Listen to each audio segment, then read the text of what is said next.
Hello, I'm Professor Keith Brown, and one of my greatest delights is that I'm an ambassador for an organisation called Faith in Later Life. I'd like to say they're a great organisation because I believe that the church needs to understand even more how we can effectively work with, support older people in our society, older people in our communities, and older people in our churches. Churches are great places for what we often call hatch, match, and dispatch, don't we? They're places where children are christened.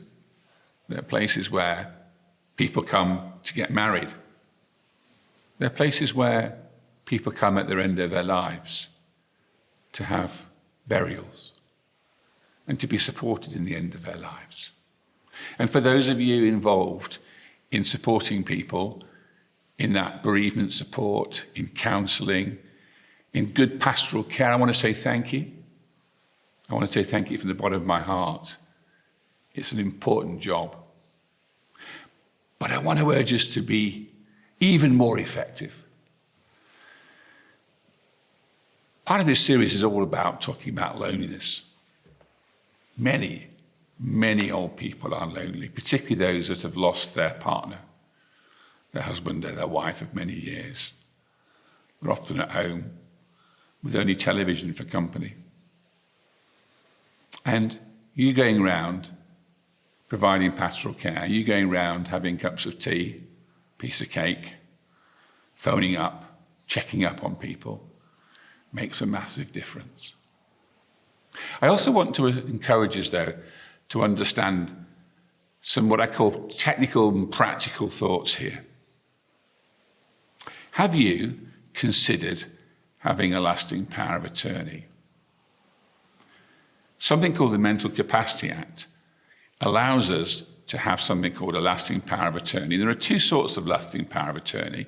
One is called lasting power of attorney for finance and property, and one is called a lasting power of attorney for health and welfare. The finance and property lasting powers of attorney allow you to say, if I lose capacity, if I have a brain injury, or if I have dementia, who do I want to care for my finances? Who do I want to take responsibility for looking after my property and my financial affairs?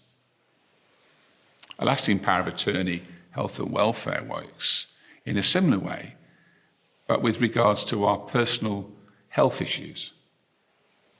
So, for example, if you had a brain injury or you had a stroke and you were no longer able to advocate for yourself, your attorney, the person that you appoint as your attorney, would be able to act on your behalf with the doctors, the health service, social care, and express your views and your feelings about how you want to be cared for.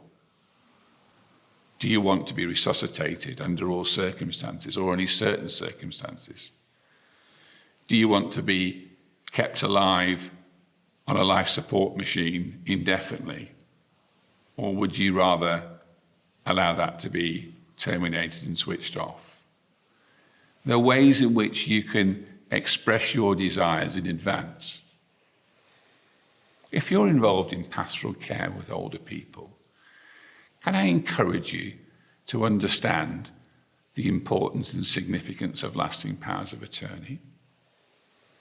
Can I encourage you to share information about them with members of your congregation so that you might give the very, very best pastoral advice, care and support? These are the sorts of ways we can help people, maybe prevent them from being defrauded by criminals and scammers, because we're helping people think through, have they got too much unwanted post?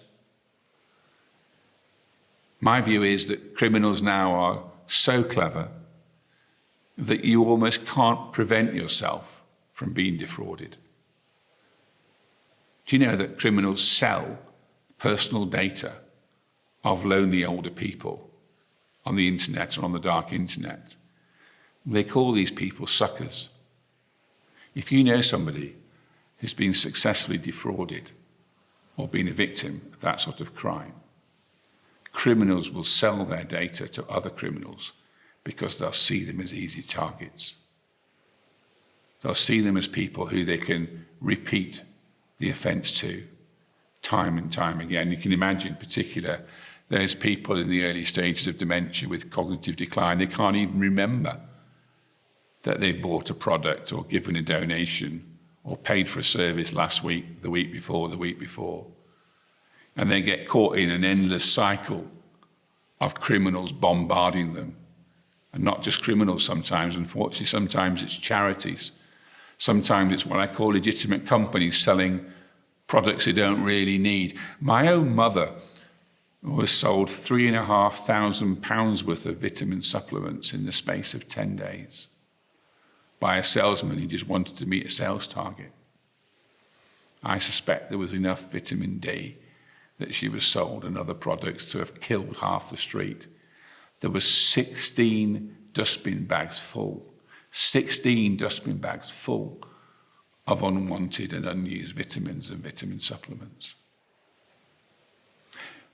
We as church can make such a profound difference. We as church can be the eyes and ears of society.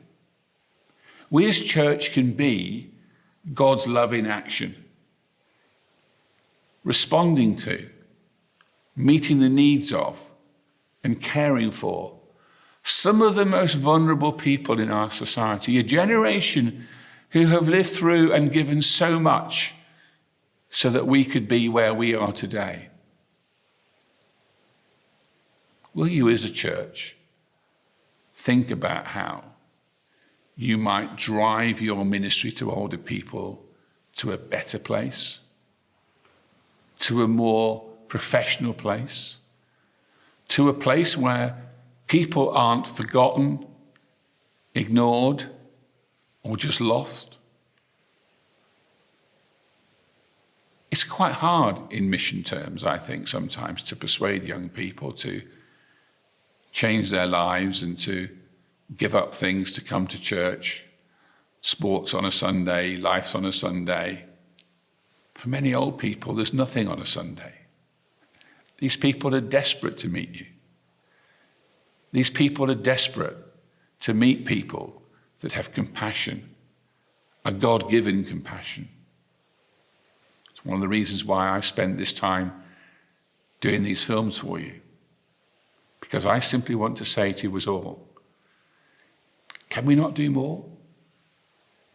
Can we not care more effectively?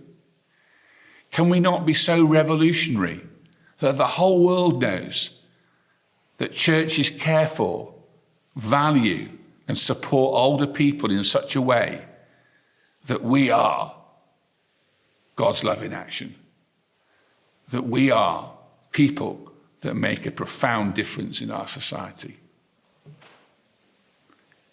Thank you for listening to this. Bless you for all you do.